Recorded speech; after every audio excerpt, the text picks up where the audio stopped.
આગળ વાત પાટણની કરીએ। ભારે વરસાદથી પાટણના અનેક ગામોમાં ખેતરો બેટમાં ફેરવાયા, જેના કારણે ખેડૂતો મુશ્કેલીમાં મુકાયા। જમીનમાંથી પાણીનો નિકાલ ન થતા બાજરી, જુવાર, કઠોળ, કપાસ તેમજ પશુઓ માટેનો ઘાસચારો સહિત પાક પાણીમાં ડૂબી ગયો।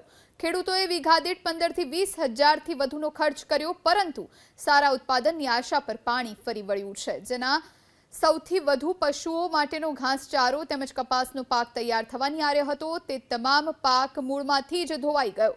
અન્ય પાક પાણીમાં પલળી જતા પાક મૂળમાંથી સુકાઈ જતા તમામ વાવેતર નિષ્ફળ ગયું છે। ત્યારે હવે ખેડૂતો સરકાર સમક્ષ માંગ કરી રહ્યા છે કે સત્વરે આ વિસ્તારના ખેડૂતોના ખેતરોનો સર્વે કરવામાં આવે અને પાક નુકસાનીનું વળતર ચૂકવવામાં આવે।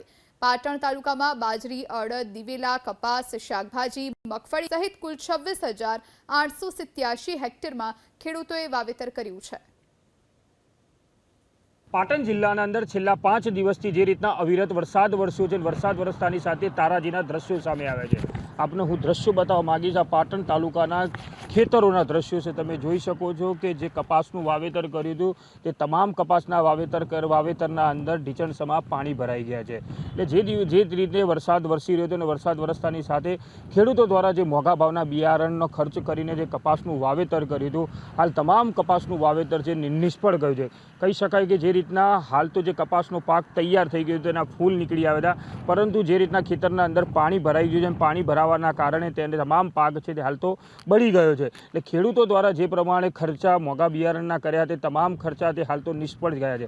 કહી શકાય કે પાટણ તાલુકાના અંદર જે બાજરી, કપાસ તેમજ અન્ય જે પાકોનું વાવેતર કર્યું હતું, તમામ પાકો હાલ તો નિષ્ફળ થઈ ગયા છે, કેમ કે જે રીતના વરસાદ વરસ્યો છે, વરસાદ વરસતાની સાથે ખેતરોના અંદર પાણી ભરાય છે અને પાણી ભરાવાના કારણે ખેડૂતોને હાલ તો મોટી નુકસાની વેઠવાનો વારો આવી રહ્યો છે। હાલ તો જે જગતનો તાજ છે તે સરકાર સમક્ષ એક જ માંગ કરી રહ્યો છે કે જે તમામ ખેતરોના અંદર જે નુકસાન થયું છે તેનું સર્વે કરવામાં આવે અને સર્વે કર્યા બાદ જે ખર્ચ છે તે નુકસાન આપવામાં આવે તો જ ખેડૂતે સરભર થઈ શકે છે। નહીંતર તો ખેડૂતોને બીજી સિઝનનું જે વાવેતર કરવું છે તે વાવેતર કરવામાં તેમને મુશ્કેલીનો સામનો કરવાનો વારો આવી શકે છે।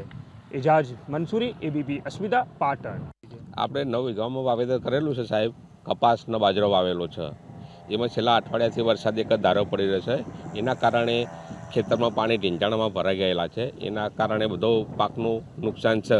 મૂળિયાના હળી ગયાના કારણે ખર્ચા હતા સાહેબ મોંઘવારી પ્રમાણે અમારા વીઘા 15 થી 20 હજારના ખર્ચા પડે। મોંઘા ભાવના બિયારણો હોય, ખેડો મોંઘી, એના કારણે મજૂરી અમારી મોંઘી।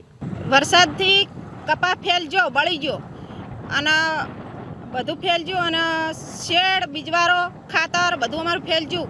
10-15 હજાર રૂપિયા ખર્ચો વીકે।